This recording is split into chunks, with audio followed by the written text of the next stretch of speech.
Le responsable de la communication de la police nationale était face à la presse ce matin. Objectif, informer la population de l'arrestation des auteurs d'une dizaine de meurtres à Niamey. Les activités de la 10e édition du SAFEM ont débuté ce mardi à Niamey. Des conférences et des expositions de produits artisanaux au menu.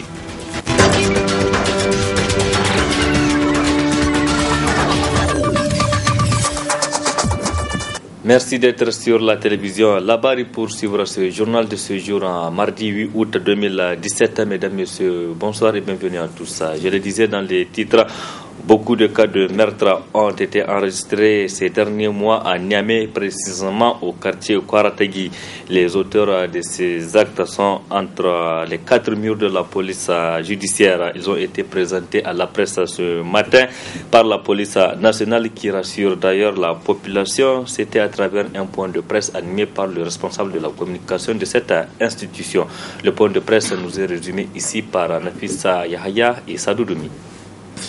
Les différents cas de meurtre enregistrés dans la ville de Niamey en général et dans le quartier Kwaratagi en particulier ont fait l'objet de ce présent point de presse de la police judiciaire.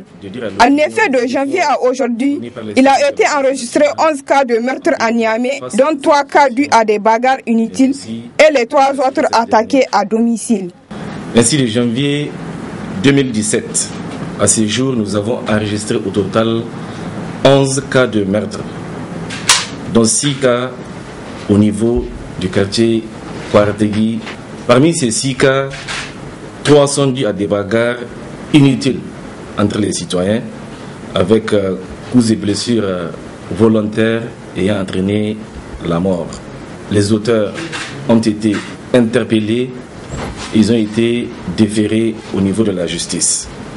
Un seul d'entre eux qui a été identifié est toujours en fuite, mais je tiens à vous rassurer que la police judiciaire a déployé tous les moyens nécessaires pour mettre fin à la cavale de ce monsieur. Pour les 3 autres cas, c'est des meurtres suivis de vols aggravés, toujours au quartier Kwaratagi. Eh bien, à ce niveau, les auteurs des 2 cas ont été interpellés. Ils ont reconnu les faits qui les ont été reprochés. Donc, ces messieurs ont reconnu avoir tué cet étudiant qui a été tué devant la boutique de son neveu. Ils ont aussi reconnu la mort d'un Togolais qui a reçu plusieurs coups avec une barre de fer au niveau du cou. Tous ces cas de meurtre ont été élucidés, à l'exception du meurtre du gardien de cimetière de Kwaratagi qui est en cours. Le seul cas qui nous reste à être élucidé à ce niveau, c'est celui du gardien du cimetière de Kwaratagi. Lui aussi, il a été tué dans sa chambre de garde et l'enquête suit toujours son cours. Je tiens à vous préciser que la zone de Kwaratagi fait l'objet d'une attention particulière de la police nationale. La population aujourd'hui peut en témoigner, une présence constante des forces de défense et de sécurité. La police nationale tient ici à rassurer la population que toutes les dispositions seront prises pour que cette zone soit nettoyée et qu'elle redevienne aussi sécure que les autres quartiers de Niamey.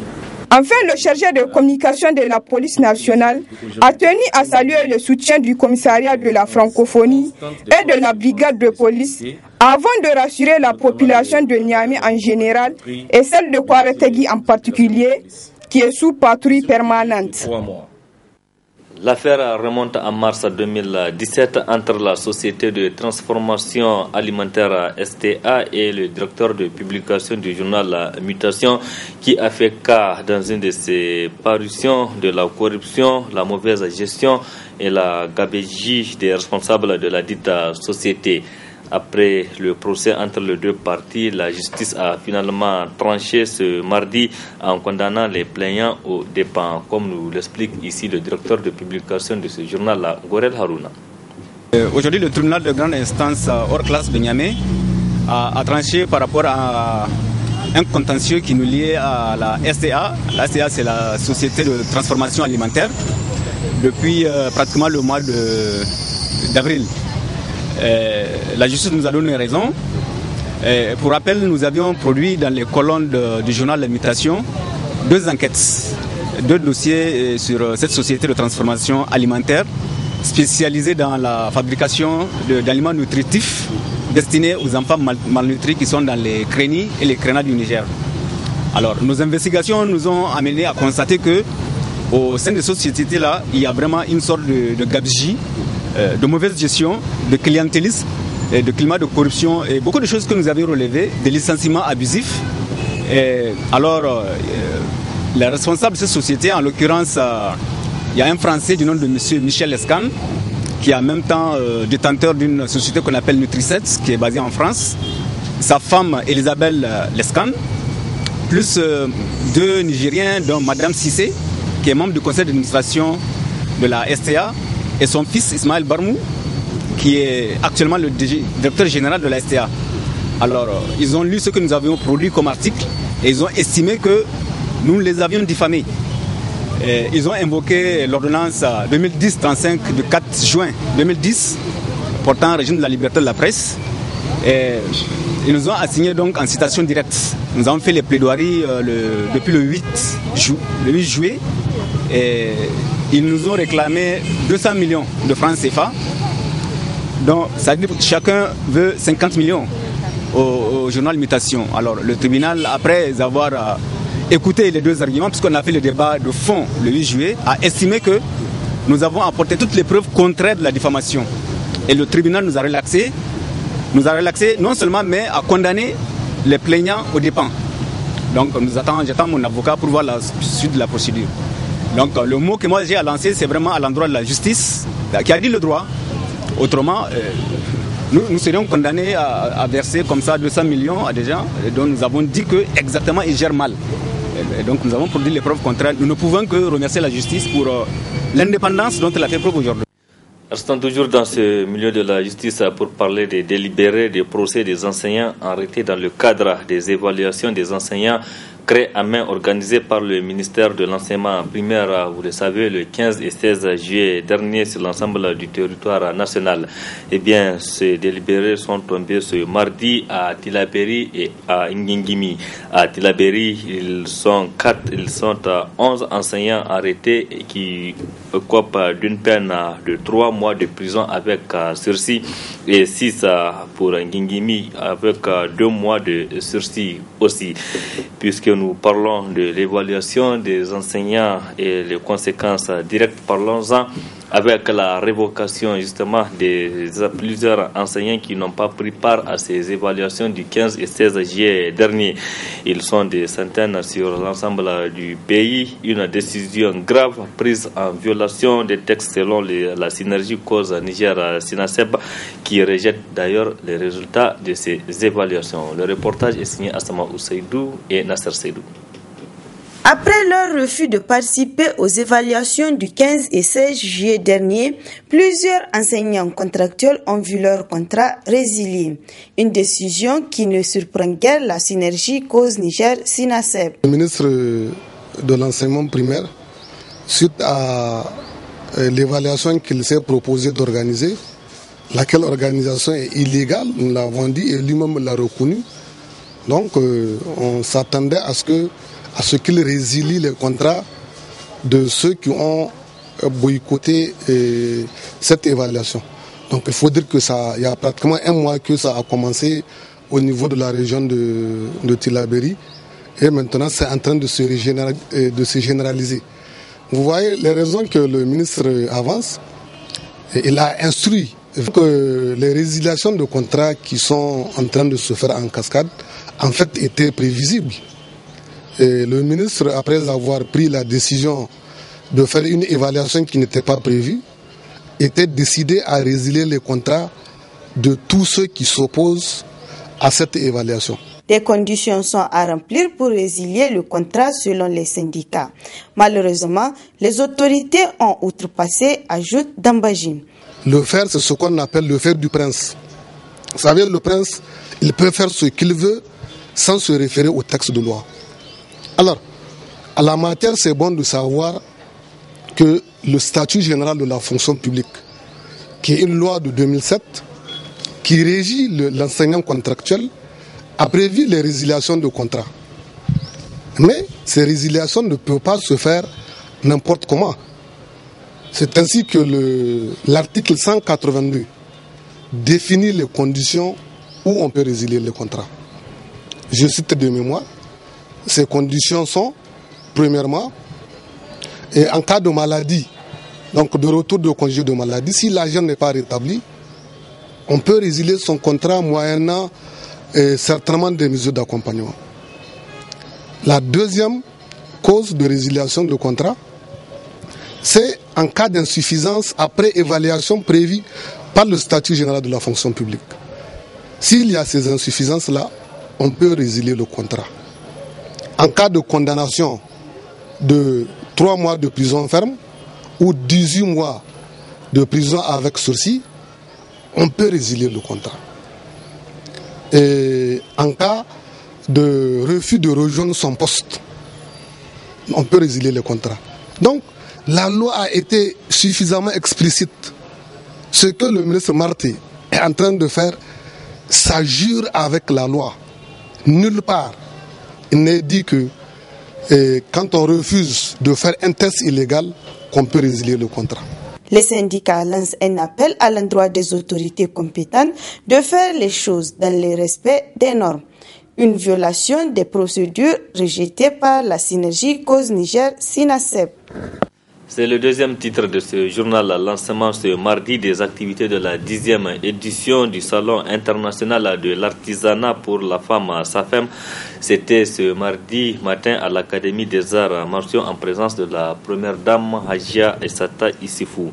Toutes les 8 régions du pays sont présentes à cette rencontre de partage d'expériences, mais aussi d'exposition des produits locaux. Le point avec Nafissa Zakou et Aboubakar Soleil. Cette cérémonie marque le lancement officiel des activités de la 10e édition du Salon international de l'artisanat pour la femme SAFAM.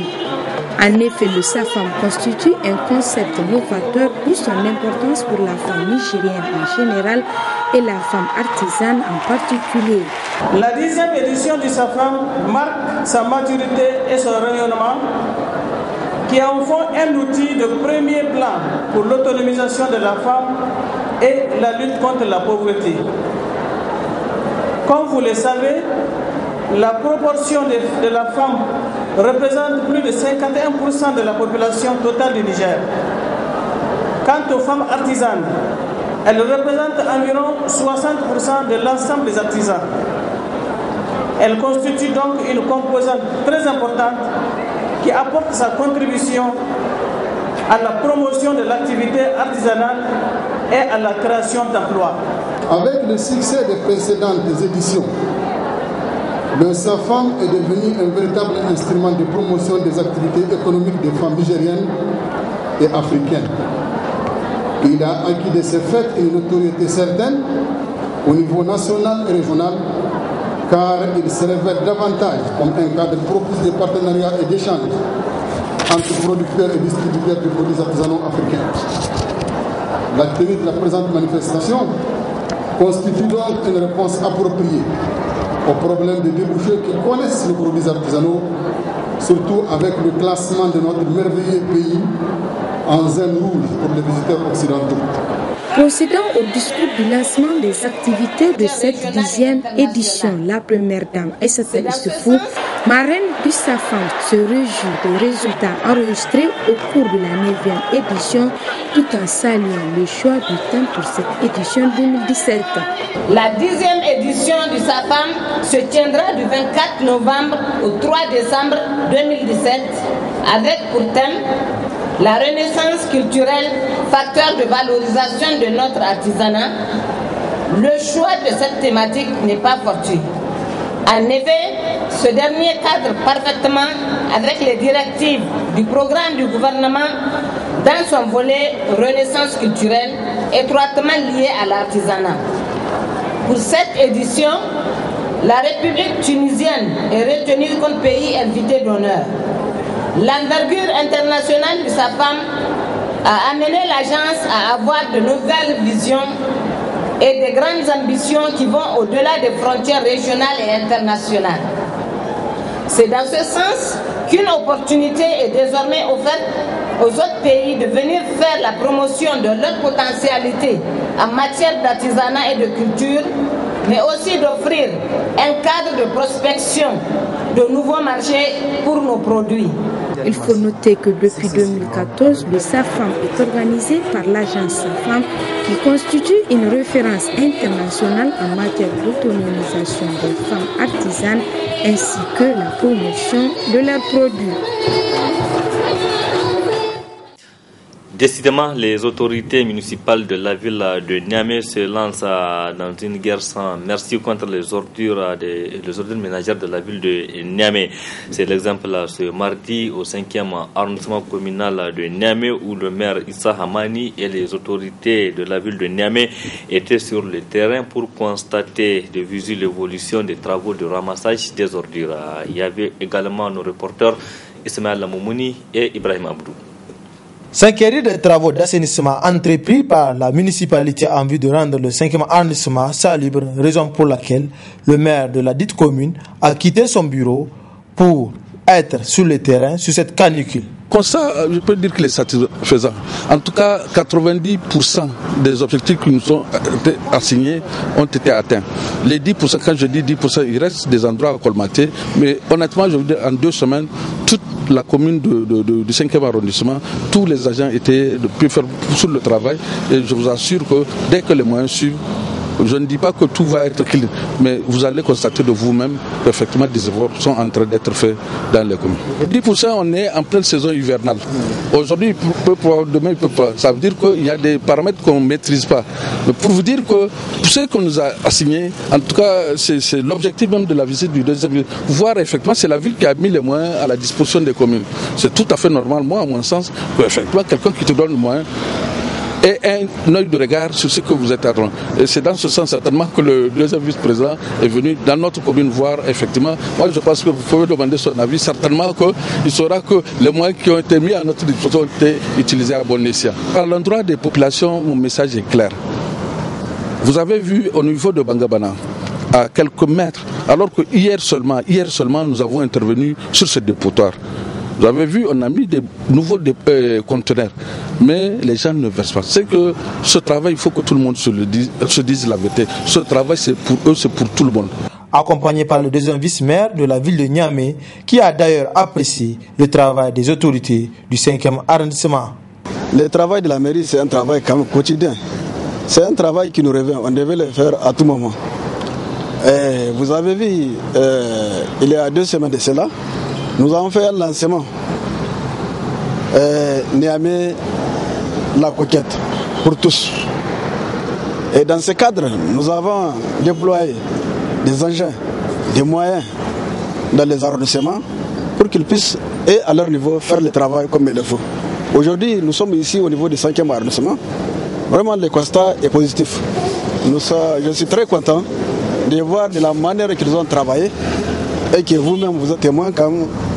Je peux dire que merci à ces autorités, qu'ils puissent continuer vraiment de ce sens. Et demain aussi, si nous revenons, qu'on voit les choses claires et très clean. L'hygiène et l'assainissement est une affaire de tous. La population doit accompagner les mairies en vue de rendre Niamey coquette.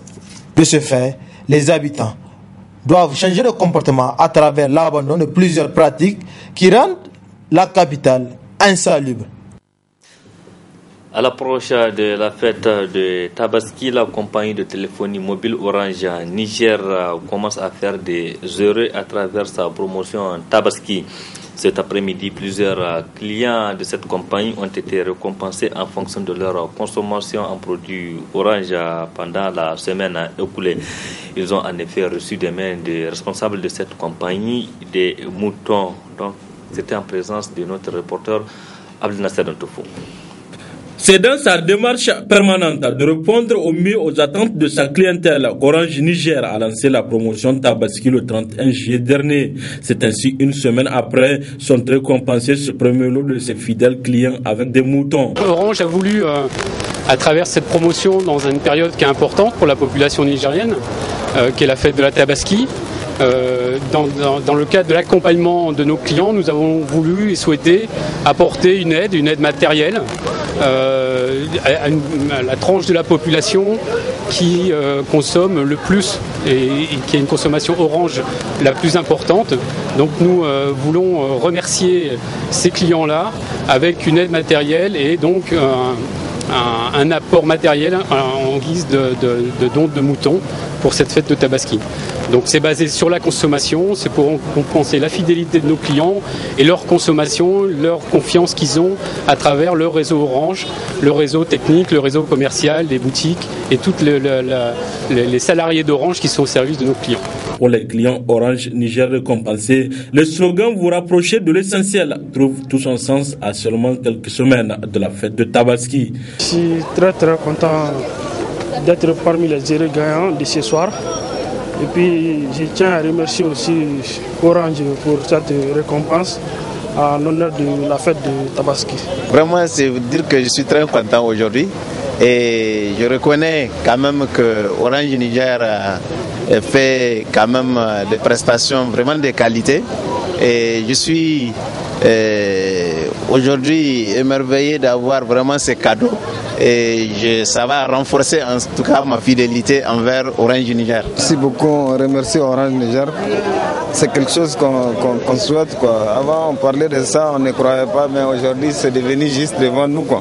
Comme on est sur place même, on nous a donné des trucs. Donc c'est bon. Faites seulement le geste 321 gaz pour être éligible et être parmi les récompensés des 4 autres semaines restantes que durera la promotion. Vous rapprochez de l'essentiel Orange. Alors postulez-vous aussi pour bénéficier de ces produits, donc de ces moutons en Tabaski. Point final de cette édition. Merci à vous de l'avoir suivi. Restez en compagnie du programme de la télévision La Bari. Au revoir et excellente nuit à toutes et à tous.